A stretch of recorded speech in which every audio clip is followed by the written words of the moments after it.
ಪ್ರೀತಿಯ ವಿದ್ಯಾರ್ಥಿಗಳೇ, Tejas science and maths ಕ್ಲಾಸಸ್ಗೆ ಸ್ವಾಗತವನ್ನು ಕೋರುತ್ತಾ ಈ ಒಂದು ವಿಡಿಯೋದಲ್ಲಿ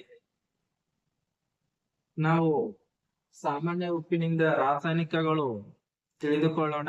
ನಮ್ಮ ಚಾನೆಲ್ ಅನ್ನು ಸಬ್ಸ್ಕ್ರೈಬ್ ಮಾಡಿಲ್ಲ ಅಂದ್ರೆ ಸಬ್ಸ್ಕ್ರೈಬ್, ಲೈಕ್, ಶೇರ್, ಕಮೆಂಟ್ ಮಾಡ್ರಂತ ಹೇಳುತ್ತಾ ಈ ಪಾಠದ ಹಿಂದಿನ ಕೆಲವು ವಿಡಿಯೋಗಳನ್ನ ಈ ಒಂದು ವಿಡಿಯೋದ ಡಿಸ್ಕ್ರಿಪ್ಷನ್ ನಲ್ಲಿ ನೀಡುತ್ತೀನಿ. ಆ ಒಂದು ವಿಡಿಯೋಗಳನ್ನು ಕೂಡ ವೀಕ್ಷಿಸಿ ಅಂತ ಹೇಳುತ್ತಾ,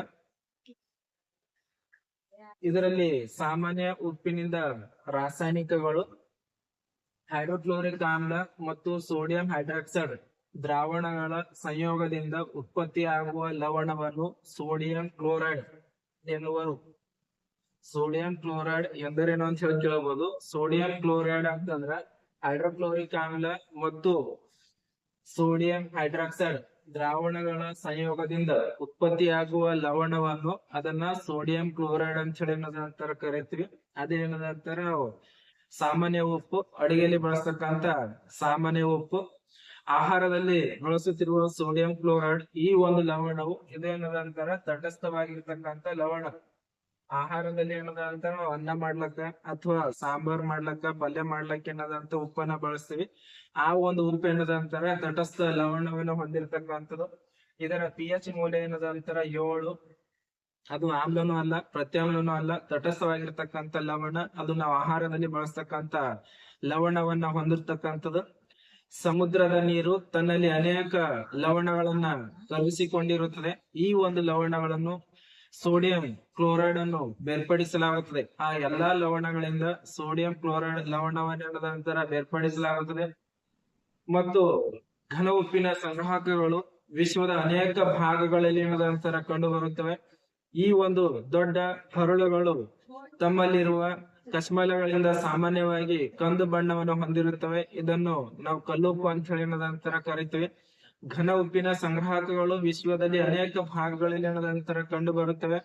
ಈ ಒಂದು ದೊಡ್ಡ ಹರಳುಗಳು ತಮ್ಮಲ್ಲಿ ಏನದಂತರ ಕಶ್ಮಲಗಳನ್ನ ಹೊಂದಿರತಕ್ಕಂಥದ್ದು ಮತ್ತು ಈ ಒಂದು ಕಂದು ಬಣ್ಣವನ್ನು ಹೊಂದಿರತಕ್ಕಂತ ಒಂದು ಲವಣವನ್ನು ಹೊಂದಿರತಕ್ಕಂಥದ್ದು. ಇದನ್ನ ನಾವು ಕಲ್ಲುಪ್ಪು ಅಂತ ಹೇಳಿ ಏನದಂತರ ಕರಿತೀವಿ.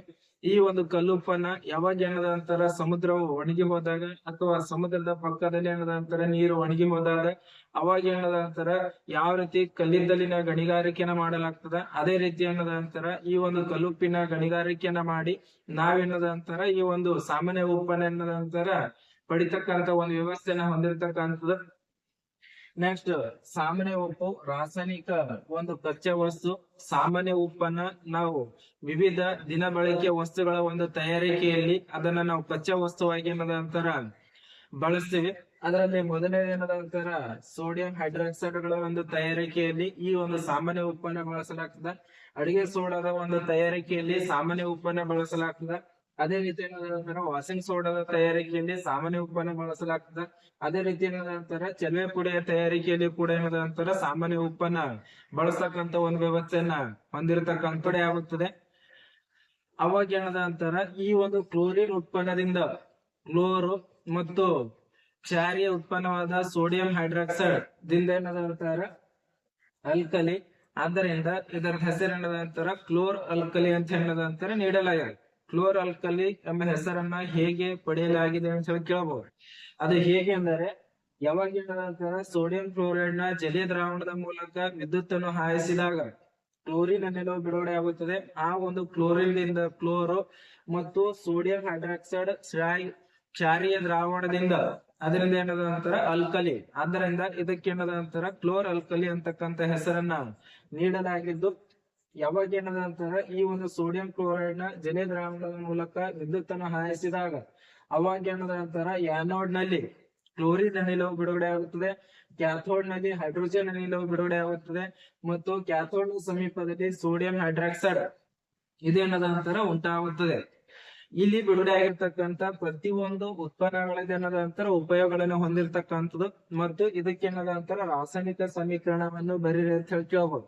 ಆ ರಾಸಾಯನಿಕ ಸಮೀಕರಣ ಏನದಂತರ ಸೋಡಿಯಂ ಕ್ಲೋರೈಡ್ ಅದಕ್ಕೆ ನೀರನ್ನ ಸೇರಿಸಿದಾಗ ಅದಕ್ಕೆ ಏನದಂತರ ಜಲೀಯ ದ್ರಾವಣ ಅಂತ ಹೇಳಿ ಕರಿತೀವಿ. ನೀರನ್ನ ಉಪಯೋಗಿಸಿಕೊಂಡು ತಯಾರಿಸಿದ ದ್ರಾವಣ ಅದಕ್ಕೆ ಏನದಂತರ ಜಲೀಯ ದ್ರಾವಣ ಅಂತ ಹೇಳಿ ಕರಿತೀವಿ. ಈ ಒಂದು ಸೋಡಿಯಂ ಕ್ಲೋರೈಡ್ ನ ಜಲೀಯ ದ್ರಾವಣದ ಮೂಲಕ ನಾವು ವಿದ್ಯುತ್ ಅನ್ನು ಹಾಯಿಸಿದಾಗ ಅವಾಗ ಏನಂದ್ರೆ ಸೋಡಿಯಂ ಹೈಡ್ರಾಕ್ಸೈಡ್, ಕ್ಲೋರಿನ್ ಮತ್ತು ಹೈಡ್ರೋಜನ್ ಅನಿಲಗಳ ನಂತರ ಬಿಡುಗಡೆ ಆಗುತ್ತದೆ. ಈ ಒಂದು ರಾಸಾಯನಿಕ ಸಮೀಕರಣವನ್ನು ಕೂಡ ಏನದಂತ ನಿಮ್ಗೆ ಒಂದು ಮಾರ್ಕ್ಸಿಗೆ ಏನದಂತ ಕೇಳಬಹುದು. ಆದ್ದರಿಂದ ಅದನ್ನು ಕೂಡ ಏನದಂತ ನೋಡ್ಕೊಳ್ಬೇಕು.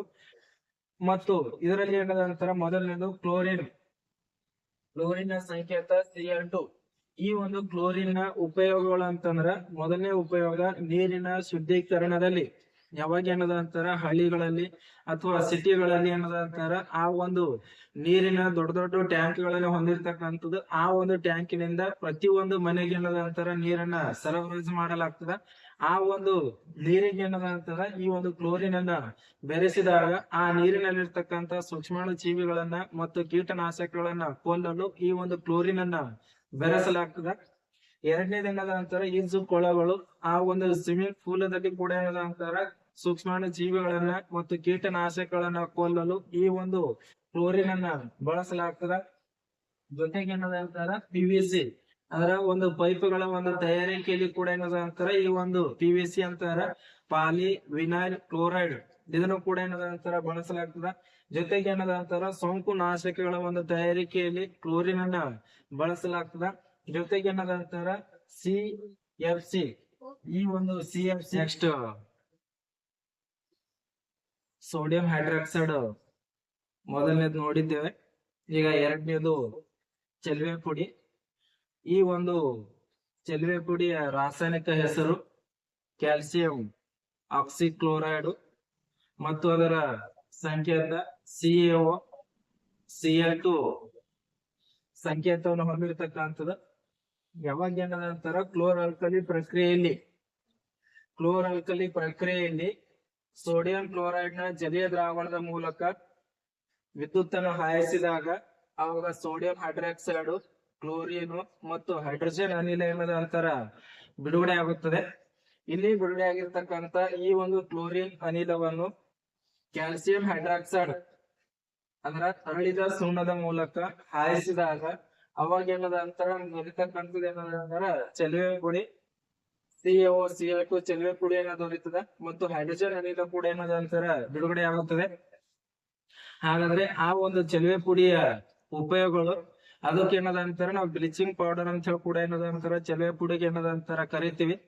ಈ ಒಂದು ಚೆಲುವೆ ಪುಡಿಯ ಉಪಯೋಗಗಳು ಅಂತಾರ ಬಟ್ಟೆ ಕಾರ್ಖಾನೆಯಲ್ಲಿ ಹತ್ತಿ ಮತ್ತು ನಾರಿಗೆ ಏನದಂತಾರ ಬಿಳುಪು ನೀಡಲು ಏನದಂತಾರ ಬಳಸಲಾಗುತ್ತದೆ.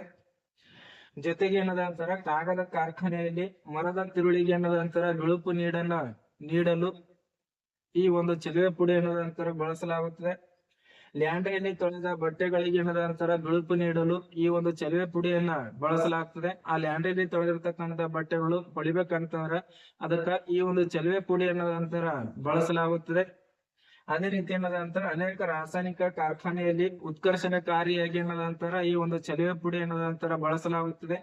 ಅದೇ ರೀತಿ ಕುಡಿಯುವ ನೀರನ್ನು ಕ್ರಿಮಿಮುಕ್ತ ಗೊಳಿಸಲು ಸೋಂಕು ನಾಶಕವಾಗಿ ಏನದಂತಾರ ಕುಡಿತಕ್ಕಂತ ನೀರನ್ನ, ಟ್ಯಾಂಕ್ಗಳಲ್ಲಿರ್ತಕ್ಕಂಥ ನೀರನ್ನ ಅವುಗಳನ್ನ ಸ್ವಚ್ಛಗೊಳಿಸಲು ಅದರಲ್ಲಿ ಏನದಂತಾರ ಈ ಒಂದು ಚೆಲುವೆ ಪುಡಿಯನ್ನ ಬೆರೆಸಲಾಗ್ತದ. ಅವಾಗ ಏನದಂತಾರ ಅದರಲ್ಲಿರ್ತಕ್ಕಂಥ ಸೂಕ್ಷ್ಮಾಣು ಜೀವಿಗಳು ಮತ್ತೇನದಂತಾರ ಕೀಟನಾಶಕಗಳನ್ನ ಕೊಲ್ಲಲು ಈ ಒಂದು ಚೆಲುವೆ ಪುಡಿ ಏನದಂತಾರ ಬಳಸಲಾಗುತ್ತದೆ.